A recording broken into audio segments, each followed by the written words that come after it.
subscribe now and press the bell icon. Never miss an update.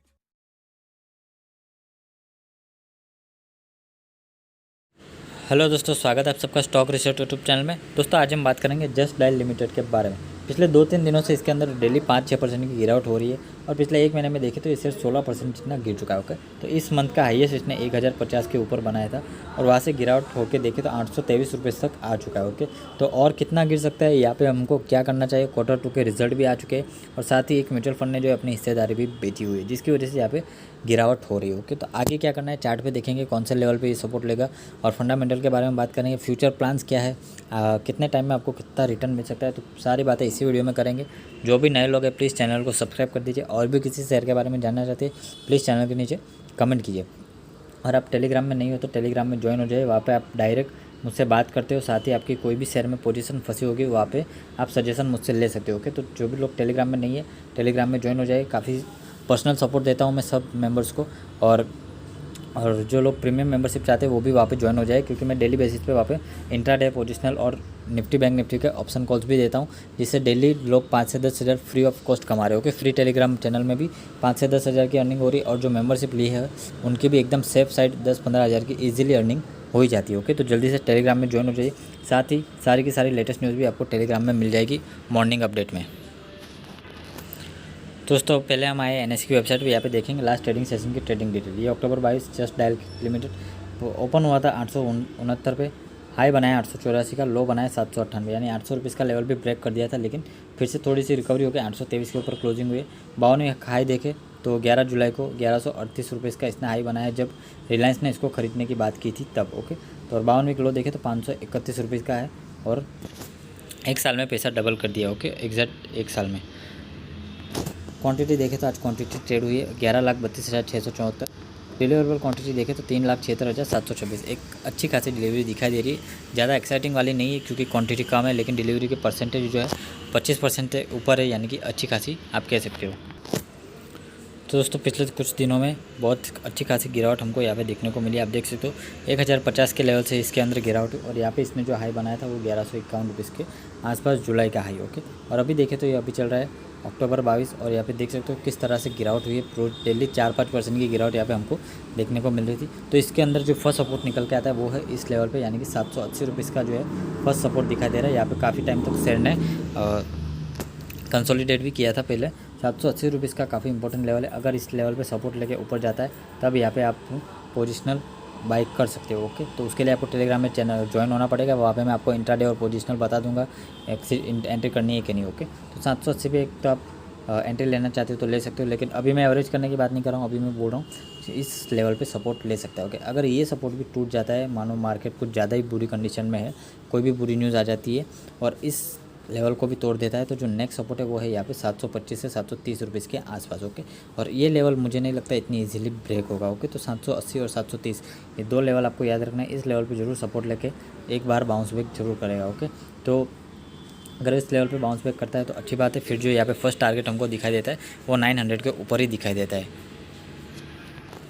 दोस्तों अब बात कर लेते हैं Q2 के रिजल्ट की। ओके, तो ईयर ऑन क्वार्टर बेसिस पे देखें तो जून 2021 और सितंबर 2021 में देखें तो नेट सेल्स में आप देख सकते हो 165 करोड़ थी पिछले क्वार्टर में, जो कि अब 156 करोड़ हो चुकी है। 6% के आसपास की हमको गिरावट दिखाई दे रही है नेट सेल्स में। नेट प्रॉफिट देखिए तो पिछले क्वार्टर में 3.5 करोड़ का लॉस था, लेकिन इस क्वार्टर में 32.91 करोड़ का नेट प्रॉफिट है, यानी 1000% प्रॉफिट बढ़ा है। पिछले क्वार्टर में -10% ऑपरेटिंग प्रॉफिट मार्जिन था, इस क्वार्टर में +10% है। ओके, तो क्वार्टर बेसिस पे रिजल्ट हमको अच्छा दिखाई दे रहा है, सिर्फ सेल्स के अंदर गिरावट दिखाई दे रही है। लेकिन ईयर ऑन ईयर बेसिस पे देखें तो यहाँ पे सेल्स में और नेट प्रॉफिट में ज़बरदस्त गिरावट हुई है। Okay, year on year basis पे देखें, यानी पिछला सितंबर क्वार्टर और इस साल का सितंबर क्वार्टर, नेट सेल्स 168 करोड़ थी जो कि 156 करोड़ हो गई। यहाँ पे 6.5-7% की गिरावट दिखाई दे रही है। नेट प्रॉफिट 47 करोड़ था जो कि 33 करोड़ हो चुका है। 30% की गिरावट नेट प्रॉफिट में दिखाई दे रही है। साथ ही ऑपरेटिंग प्रॉफिट मार्जिन भी 27% से गिर करके 10% तक हो चुका है। ओके, तो ऑपरेटिंग प्रॉफिट मार्जिन में गिरावट ये प्रॉफिट को ऑटोमेटिकली कम कर देता है, ये आपको पता होना चाहिए। तो दोस्तों रिलायंस ने इसके अंदर जो है 10 रुपये का जो फेस वैल्यू वाले शेयर है जस्ट डायल का, उसको 1020 रुपीज़ के प्राइस में इसके अंदर कंट्रोलिंग स्टेक खरीदा था। ओके, तो उस टाइम पे जुलाई में 1.31 करोड़ इक्विटी से 1020 रुपीज़ के भाव में इन्होंने लिए थे, लेकिन उसके बाद जो इनका प्रेफरेंशियल इश्यू होने वाला था वो इन्होंने 2.12 करोड़ शेयर 1022 रुपये पर इक्विटी शेयर के भाव में रिलायंस ने जस्ट डायल से खरीदी। ओके, तो फिलहाल कंट्रोलिंग स्टेक जो है रिलायंस के पास है। ओके, तो ये डील लगभग पूरी हो ही चुकी है। ओके, और रिलायंस का इसने कंट्रोलिंग स्टेक ले लिया और रिलायंस इसको अपने इकोसिस्टम में जोड़ेगा ताकि सब पूरा का पूरा इकोसिस्टम जो है कंप्लीट हो जाए और जस्ट डायल को इससे काफ़ी ज़्यादा फ़ायदा होने वाला है, लेकिन इसमें थोड़ा टाइम लगेगा। ओके, 2 से 3 साल के लिए अगर आप होल्ड करते हो तो जस्ट डायल आपको मल्टीबैगर रिटर्न दे सकता है, क्योंकि अब रिलायंस रिटेल इसको जो है इसके डेटाबेस को अपने लिए यूज़ करेगा, जिसका बेनिफिट जस्ट डायल को भी होगा। जस्ट डायल के पास काफ़ी बड़ा डेटाबेस है, 10 सालों से कंपनी मार्केट में है, तो कस्टमर्स की सारी डिटेल्स जस्ट डायल के पास। तो अभी गणेश चतुर्थी में देखें तो इसकी जो पूजा के लिए जो भी सर्विसेज लगती है गणेश चतुर्थी में, तो महाराष्ट्र में उसकी डिमांड जो है 72% जितनी बढ़ गई थी। ओके, तो इतने सर्चेज जो है जस्ट डायल के ऊपर बढ़ गए थे। पूजा के रिलेटेड जो भी क्वेरीज और सर्विस के लिए लोग जस्ट डायल पे सर्च करने लगे। तो जस्ट डायल जो है यहाँ का लोकल सर्च इंजन है इंडिया का, आप कह सकते हो। तो यहाँ पे गिरावट का एक और रीज़न है कि थर्सडे यानी कि 2 वीक पहले नालंदा इक्विटी फंड ने यहाँ पे 5.17 लाख शेयर्स यहाँ पे बेचे। ओके, और कोई म्यूचुअल फंड अगर इतनी बड़ी क्वांटिटी बेचता है तो यहाँ पे गिरावट होना बनता है, क्योंकि 991 रुपये पर शेयर के भाव में यहाँ पे 5 लाख शेयर्स की क्वांटिटी 2 वीक पहले सेल की गई थी। ओके, तो ये भी बल्क डील में आपको मालूम नहीं होगा, ये भी मैंने बता दिया, जिसकी वजह से भी एक नेगेटिव इम्पैक्ट यहाँ पे पड़ा है। ओके, तो नेगेटिविटी देखें तो हर तरफ से आ रही है। एक तो Q2 का रिजल्ट कम आ गया है, साथ में मार्केट में गिरावट का माहौल है, मार्केट काफ़ी ज़्यादा हाई वैल्यूएशन पे, और यहाँ पे 5 लाख शेयर नालंदा ने बेच दिए। तो हर तरफ बस नेगेटिव माहौल है, इसकी वजह से शेयर के अंदर गिरावट हो रही है।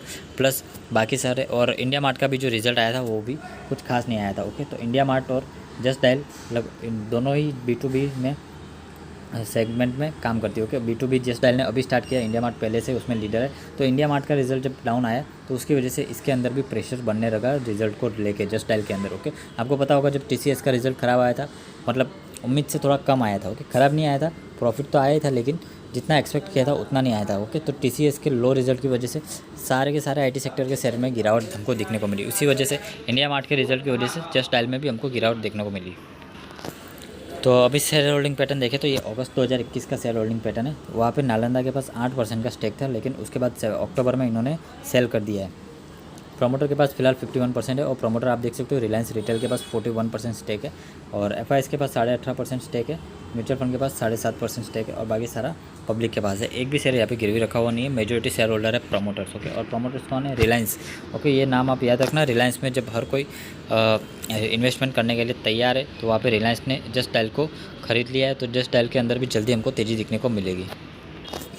तो फिलहाल शेयर के रिटर्न देखें तो पिछले एक दिन में 5.5% गिर चुका है, एक वीक में 12.5% गिर चुका है, एक महीने में 17% गिर चुका है, 3 महीने में -17% है, 6 महीने में -5% है, ईयर टू डेट में 30% बढ़ चुका है, एक साल में 47% बढ़ा है, 2 साल में 31%, 3 साल में 70% और 5 साल में 83% के रिटर्न जस्ट डायल ने दिए है। Return on equity, return on capital employ भी देखें तो 18 से 20% है, जो कि काफ़ी बढ़िया है। रिटर्न ऑन कैपिटल एम्प्लॉय भी 20 से 25% है, जो कि काफ़ी बढ़िया है, दिखाई दे रहा है। तो जस्ट डायल ने फिलहाल ही अपना B2B बिज़नेस लॉन्च किया है, जिसकी वजह से जस्ट डायल के अंदर काफ़ी तेज़ी हमको देखने को मिली। और पहले जस्ट डायल को सिर्फ हम बिजनेसमैन को सर्च करने के लिए यूज़ करते थे, यानी कि एक ट्रू कॉलर ऐप जैसा जस्ट डायल था, लेकिन अब जो है यहाँ पे हम होलसेलर्स को भी सर्च कर सकते हैं। तो जस्ट डायल ने अपना JD Mart लॉन्च किया है, इसके अंदर हम वो B2B बिजनेसमैन को एक दूसरे से कनेक्ट कर देगा। अगर आपको भी किसी तरह का होलसेल का सामान चाहिए तो आप जस्ट डायल पे उस रिटेलर या होलसेलर से कॉन्टैक्ट कर सकते हो। ओके, साथ ही इन्होंने अपने पेड सब्सक्रिप्शन प्लान भी चालू किए, जो कि एक एडिशन होगा इनके रिवेन्यू में। ओके, तो इसका भी एक बेनिफिट जस्ट डायल को मिलेगा। और इंडिया मार्ट जिस तरह से फीस चार्ज करता है वैसे जस्ट डायल भी कर सकता है, और इसमें अभी ग्रोथ होने में टाइम लगेगा, लेकिन जस्ट डायल के पास काफ़ी सारा डेटा है कस्टमर का ऑलरेडी, क्योंकि जस्ट डायल काफ़ी सालों से इस लाइन में ऑपरेट करता है बिजनेस में। तो दोस्तों फिलहाल कंपनी के मार्केट कैप है 6,863 करोड़, पी वैल्यूएशन 60 जो कि थोड़ा हाई है, रिटर्न ऑन कैपिटल एम्प्लॉय 12 है, रिटर्न ऑन इक्विटी 10 है, डेप्ट है सिर्फ 55 करोड़ का, उसके सामने एसेट है 4,000 करोड़ के, 52 हाई एंड लो आप देख सकते हो, फेस वैल्यू है 10 रुपये की, और अर्निंग पर शेयर है 17 रुपीज़। ओके, तो ओवरऑल फंडामेंटल के हिसाब से ठीक है, बस थोड़ी सी एक अच्छी गुड न्यूज़ आएगी तो ये फिर से अपने सपोर्ट लेवल से भाग उठेगा। तो वीडियो पर लाइक कर दीजिए, चैनल पे पहली बार प्लीज़ सब्सक्राइब कर दीजिए, और भी किसी शेयर के बारे में जानना है तो प्लीज़ चैनल के नीचे कमेंट कीजिए।